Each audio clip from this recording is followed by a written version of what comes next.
There is a frequency that erases, not sound exactly, not silence either, something between the notes, something that lives in the spaces where memory should be.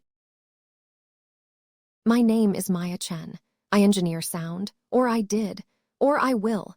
The tenses are getting confused. I work in a studio on 5th and Morris. Gray walls, acoustic foam that smells like plastic memory. I spend 14 hours a day listening to the spaces between sounds. This is timeline A. We establish it carefully like a baseline. Maya is ordinary. Maya has a routine. Maya has people she loves.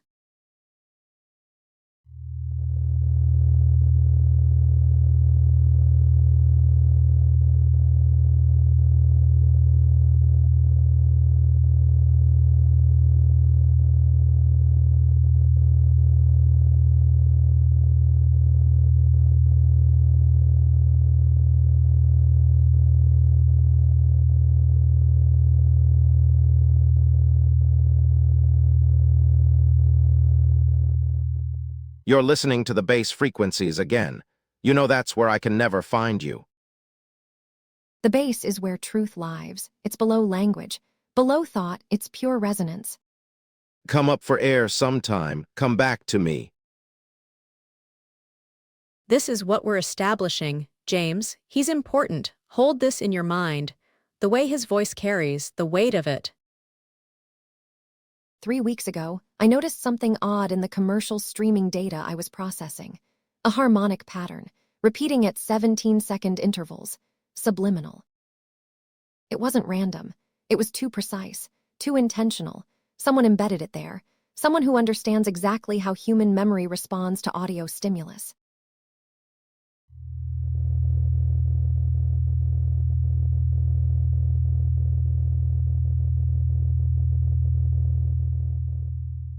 The frequency exists at 4.7 Hz, subsonic, below human hearing but within human feeling. It triggers cascade patterns in the hippocampus, selective cascade, only erasing certain memories. I tested the recordings, isolated the frequency, played them for a control group. 12 people. All of them reported the same thing by day 4.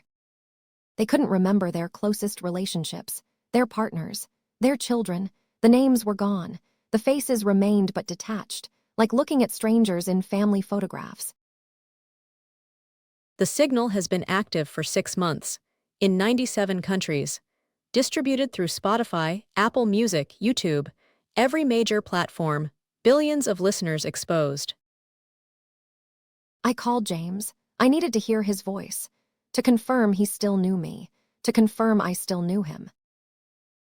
Maya, is everything okay? You sound strange. Do you remember me? Tell me something only you would know, something intimate. You're scaring me. Of course I remember you. We met at that coffee shop. You were listening to something on your headphones and you were crying. No, that wasn't me. That wasn't how we met.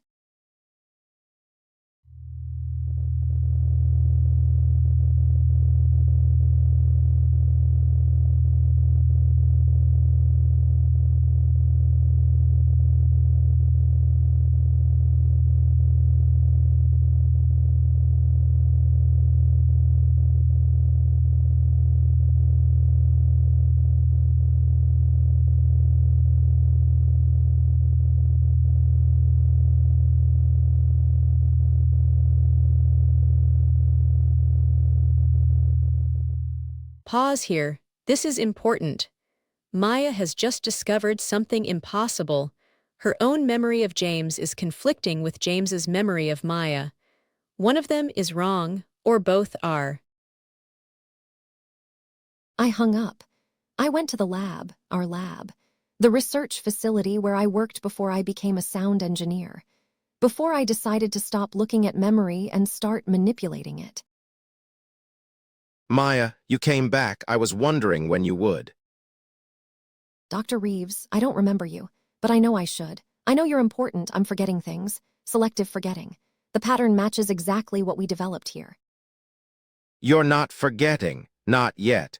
You're remembering correctly for the first time.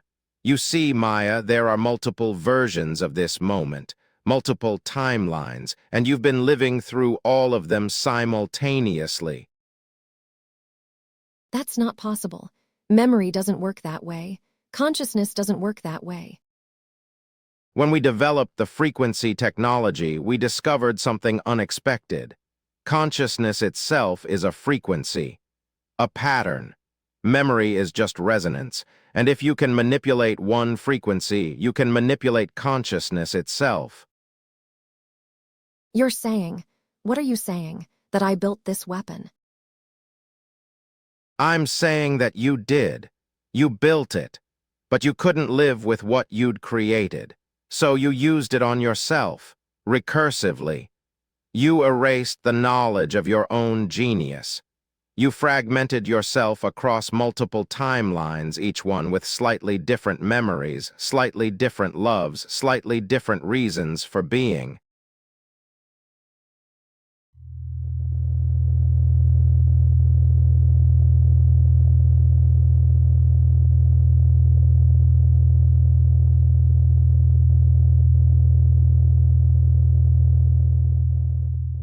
Timeline B. Maya is a researcher. In this version, James is her lab partner.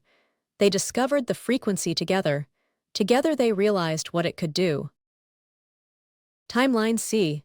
Maya is alone. She never met James. She never met Dr. Reeves. She's always been solitary, broken by something she can't quite articulate. Timeline D. Maya is dying. She's been exposed to her own frequency weapon. Her memories are dissolving. Soon she won't even remember that she was a person at all. If I built this, then I can stop it. I can reverse the frequency. I can restore everyone's memories. You can, but the moment you do, you'll remember everything. You'll remember the guilt. You'll remember why you had to forget in the first place.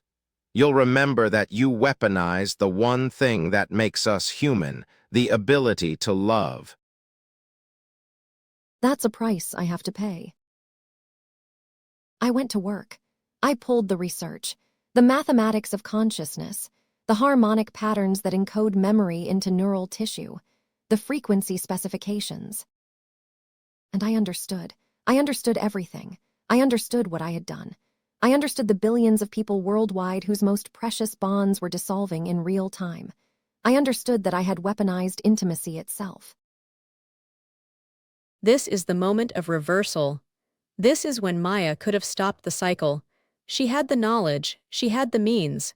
She could have broadcast a counter-frequency, could have restored humanity's bonds.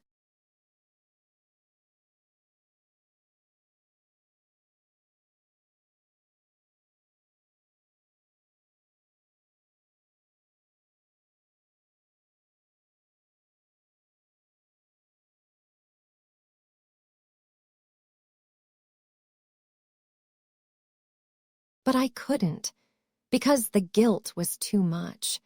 Because remembering what I'd done to the world felt worse than the original forgetting ever could. So I did the only thing I could. I created a new frequency, a deeper one that would erase not just memories but the capacity to form them, one that would erase me. And this is the tragedy. This is the moment where the protagonist becomes nobody, where identity dissolves not through external force but through internal necessity. Maya, where did you go? Why can't I remember your name? I'm here, or I will be, or I was. My name is. I don't remember.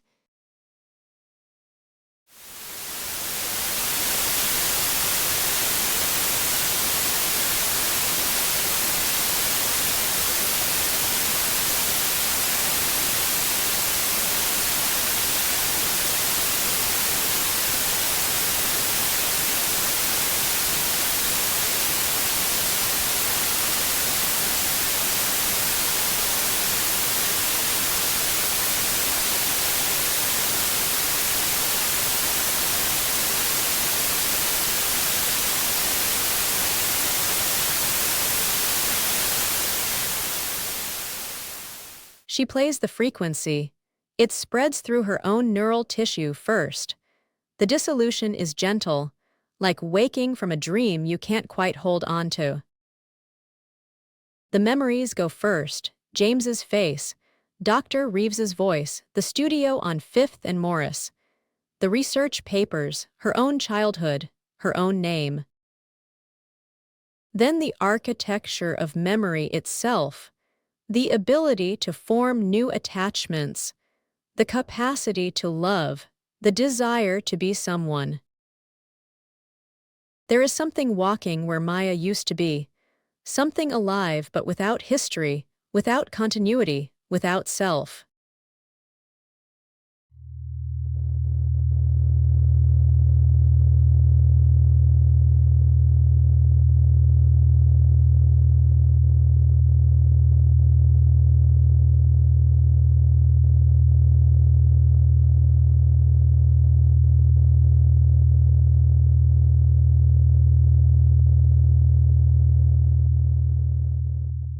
The weapon remains active, the frequency still spreading through the world's audio streams, the billions of people still losing their bonds.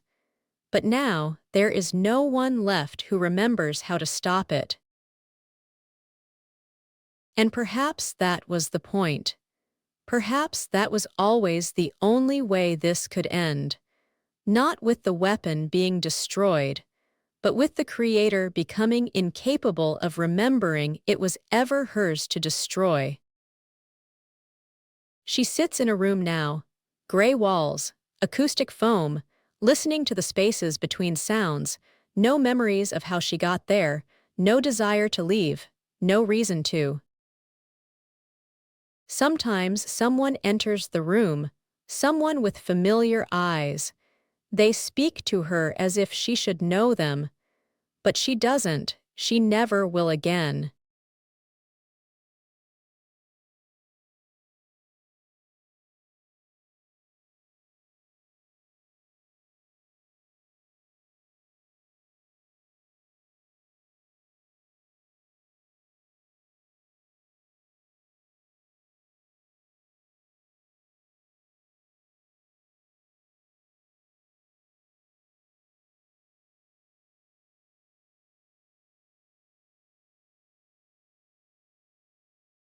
The frequency of forgetting continues, not as a weapon anymore, just as background noise, just as the space between everything we love.